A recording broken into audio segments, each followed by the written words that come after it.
retomando os julgamentos, agora o item 64 da pauta Gusa Nordeste de relatoria da conselheira Renata. Renata, você tem a palavra. Então, presidente, esse é um processo que é muito parecido com os demais que a gente já avaliou.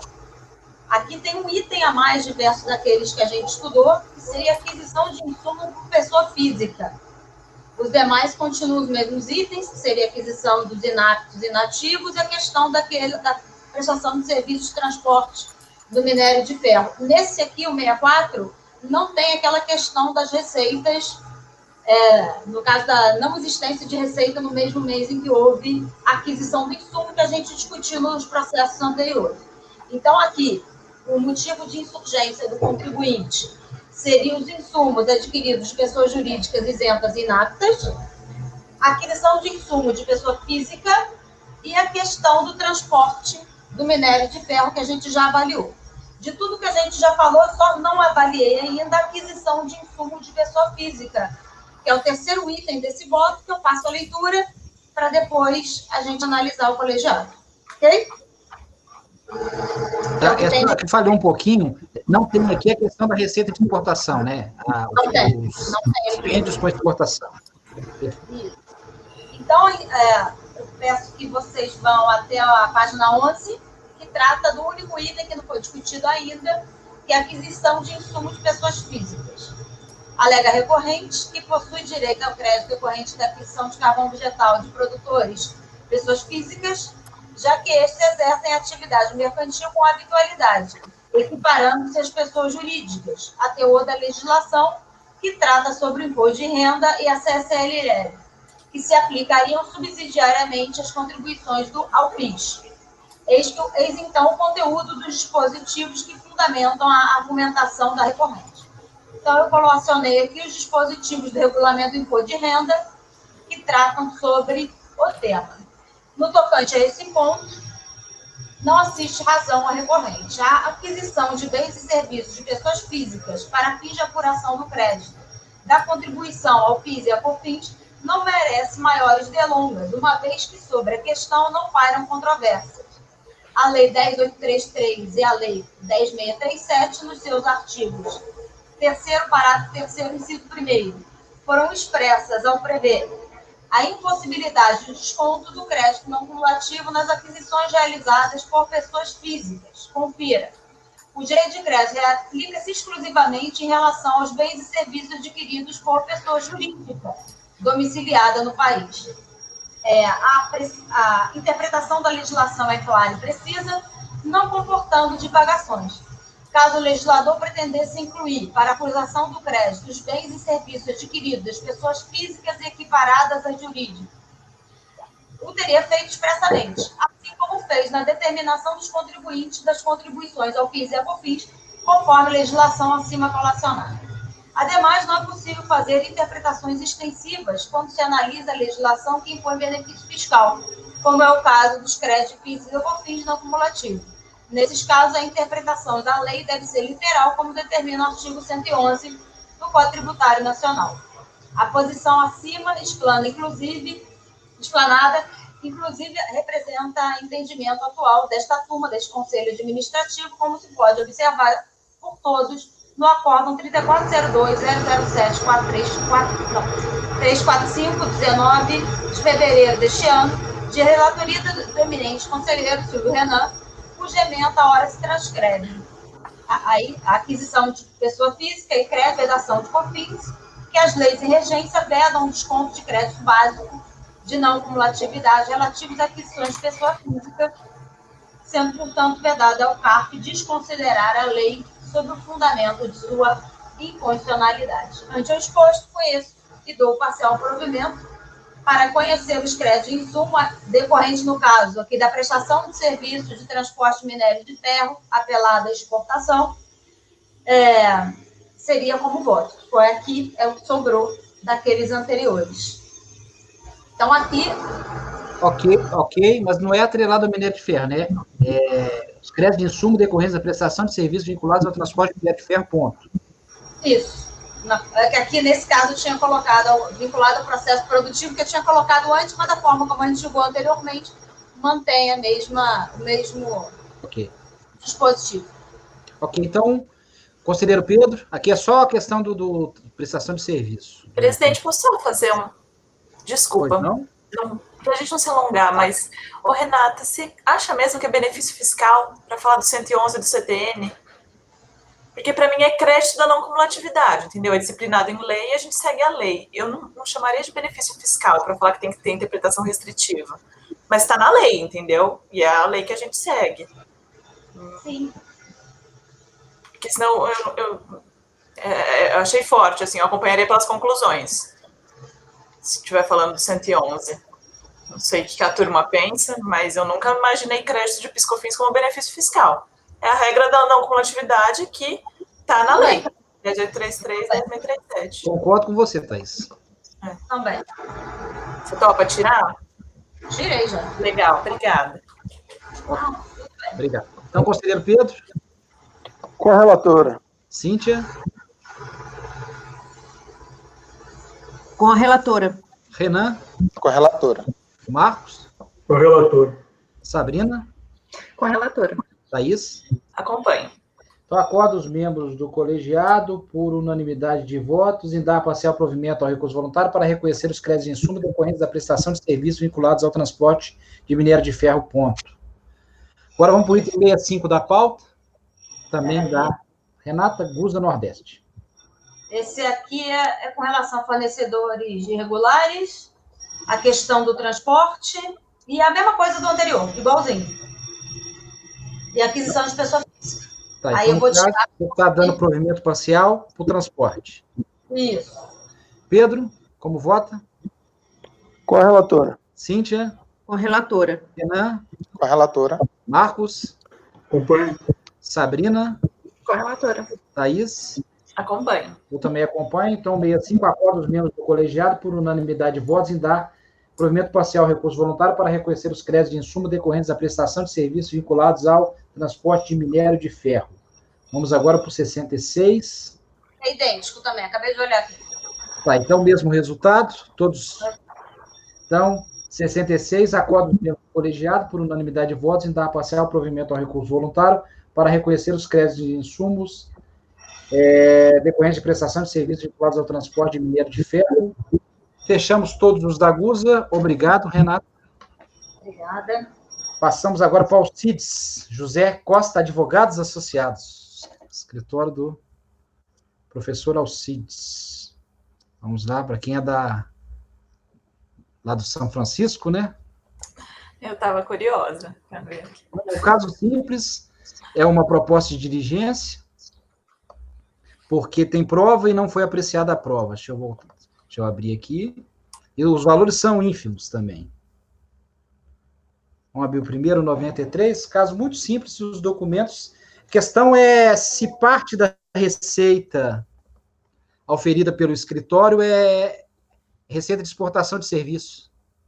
Aí ele traz nos autos o contrato, acho que a nota fiscal, se eu não me engano, também. E esse documento não foi apreciado.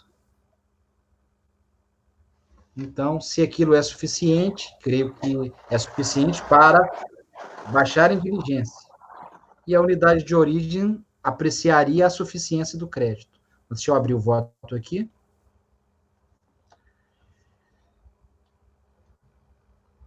Então, é isso, né? Trata o presente processo de PEDECOMP tal, com crédito proveniente de pagamento indevido ou maior relativo ao DARF, no valor de R$ 201, esse caso aqui, recolhido em 11/11/2005. O alegado crédito foi utilizado para a compensação de 3 débitos do PIS da recorrente, conforme se demonstra na tabela do despacho decisório eletrônico, não homologou compensação por inexistência de crédito, tendo em vista que o pagamento indicado como indevido, ou maior não oferecer saldo disponível para compensação. A conformidade alegando a de recolhimento a maior de PIS e COFINS, relativo às receitas oriundas de serviços prestados à pessoa física, à pessoa jurídica domiciliada no exterior. Anexa, isso já na manifestação de conformidade. Cópia dos seguintes documentos. 1. Cópia do documento que comprovariam a natureza de receita isenta PIS e COFINS. 4. Cópia dos DARFs, cópia da DCTF, cópia da DCTF. Então, o que interessa mais para a gente aqui é a cópia dos documentos que comprovariam a natureza do serviço, né? A retificação da DCTF foi posterior. A DRJ indeferiu, negou procedência à manifestação de conformidade, devidamente cientificado, o contribuinte apresentou recurso voluntário, reafirmando a existência de seu direito creditório decorrente do recolhimento devido de PIS e COFINS, decorrente da inclusão indevida das receitas oriundas dos serviços prestados à pessoa jurídica domiciliada no exterior. Afirma que a decisão recorrida não apreciou as provas juntadas com a manifestação de conformidade que comprovariam a natureza do serviço prestado. É o relatório.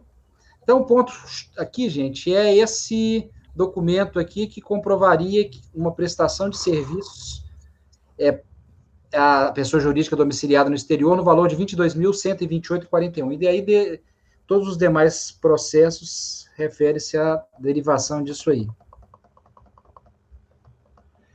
E a DRJ julgou improcedente as manifestações de conformidade pela ausência de crédito, considerando os valores da declaração original, desconsiderando a retificação e os elementos de prova apresentados. Aí aquele entendimento mais conservador. Então, aqui, no caso, eu estou baixando em diligência para a unidade de origem apreciar esses documentos e recalcular o valor. Por conta, até o momento, parece que é incontroverso que há uma prestação de serviços de residente domiciliado no exterior. Para analisar a efetividade desses documentos, sua escrituração, logicamente, né? E refazer a continha para ver se está tudo certo com relação ao valor não homologado. Então, diante disso, converto para que a adoção das seguintes providências. 1. Analise as informações e documentos apresentados juntamente com a manifestação de conformidade, especialmente as cópias de documentos que comprovariam a natureza de receita isenta do PIS e COFINS. DOC 4 da manifestação de conformidade, bem como outros documentos que julgar necessário, e manifeste de forma conclusiva acerca do alegado direito creditório da recorrente com relação à retificação das declarações transmitidas pela recorrente, o lastro contábil e fiscal dos valores, e apresente o demonstrativo retificador. E aí a unidade vai apreciar a contabilização disso aí, né? Esse documento, como foi contabilizado, como foi recebido esses valores e tudo mais. Então, é essa a diligência, os 6 casos no mesmo sentido. É como voto. Alguma consideração? Pedro? Conselheiro Pedro? Eu acompanho o relator.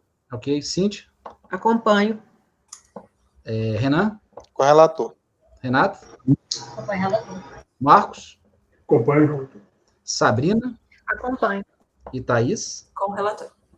Então, resolve os membros do colegiado, por unanimidade de votos, converter o julgamento do recurso em diligência nos termos do voto do relator.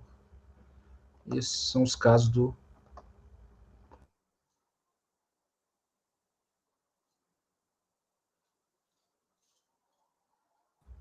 Opa, eu fiquei mudo. Então, esses são os casos, o 67, 68, 69, 70, 71 e 72, no mesmo sentido, resolução de diligência. Situação relativa ao mesmo documento, ao mesmo ponto. Agora, o item 73 da pauta, nós temos 10 minutos. Renan, é rápido, demorado? Eu creio que seja rápido. Retificação de DCTF após o despacho decisório. Tá, então vamos tentar julgá-lo. Se por acaso complicar um pouquinho, porque a Ana Tereza, meio-dia, ela encerra. Então, eu tenho a palavra, Renan, ao item 73 da pauta e seguintes. 73, a decisão é bem semelhante à anterior. Processo administrativo, utilizando crédito de pagamento indevido. O contribuinte, o pagamento dele estava alocado na DCTF, ele apresentou a DECOMP e não retificou a DCTF. Portanto, foi indeferido. Agora, em recurso voluntário, o contribuinte informa, olha, eu retifiquei a DCTF posteriormente à emissão do despacho decisório e trago documentação comprobatória. A jurisprudência dessa turma é bem sedimentada nesses casos em que o contribuinte traz prova, ainda que em recurso voluntário, da possibilidade de apreciação dessas provas. E por esse motivo, como ele trouxe agora em recurso voluntário, cópia do livro diário, registro auxiliar de apuração do PIS, e ainda se coloca à disposição para eventual realização de perícia, eu entendi por aplicar o princípio da verdade material e baixar o processo em diligência para que sejam apreciados os documentos juntados aos autos, sem prejuízo da realização de intimação para solicitação de outros documentos necessários, elaborando ao final relatório de diligência, destacando eventuais alterações ao direito creditório. Conceder o prazo de 30 dias ao contribuinte e retornar o processo para julgamento. Basicamente, no mérito, a decisão é a mesma do processo anterior. É como voto. Ok, esse é o 73, né, Renan? Você está mudo, Renan. Desculpa, o 73, ele é exatamente igual ao 75, 76 e 78.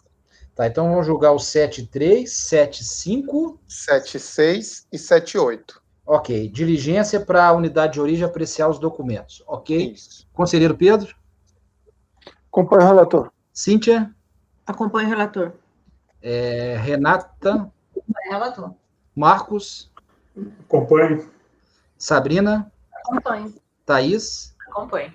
Eu também acompanho. Então, resolve os membros do colegiado, por unanimidade de votos, converter o julgamento do recurso de diligência nos termos do voto do relator. É o 73, 75, 76 e 78 esse resultado. Renan? Os são um pouco diferentes, porque o pagamento não está alocado a um débito em DCTF, não há essa vinculação. Não foi esse o motivo da emissão de despacho decisório. O motivo foi que o pagamento sequer foi localizado pelo sistema. Então, a discussão, apesar de ser um pouco diferente, a minha proposta de diligência vai ser muito parecida. Vou explicar melhor. O que aconteceu nesse processo? O contribuinte fez a decomp dele, informou um crédito de pagamento indevido, e o sistema disse, olha, não localizei o seu pagamento. O contribuinte traz o que em contraposição? Olha, eu preenchi de maneira equivocada o período de apuração e o número de referência do pagamento. E a gente verifica, como eu vou trazer no meu acórdão, no parágrafo que está ainda na folha número 2. Eu digo que, entretanto, o acórdão recorrido destaca que o pagamento a que se refere o contribuinte, ele traz um comprovante de arrecadação na folha 25, em verdade, trata-se de crédito apurado em processo administrativo, com DARF emitido pela própria administração fazendária, seria um DARF-CIAF.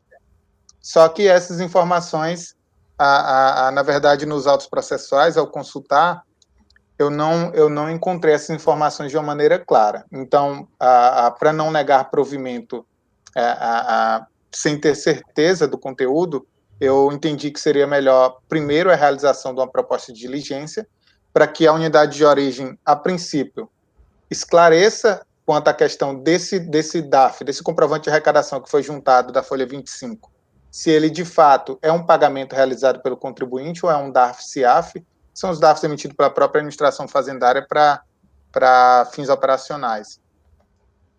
E então, eu peço que ele, já passando para os tópicos da diligência, que junte aos autos, no item B, depois eu falo do item A, no item B, junte aos autos elementos que demonstrem a origem e vinculação do comprovante de arrecadação, informando se o pagamento foi realizado pelo contribuinte por meio de DARF ou emitido pela própria administração fazendária através de CIAF, e se o pagamento está alocado, de fato, a débito declarado na DCTF, porque o contribuinte traz toda essa argumentação relativa à retificação de DCTF, mas o motivo do despacho decisório, na verdade, é que o pagamento sequer foi encontrado.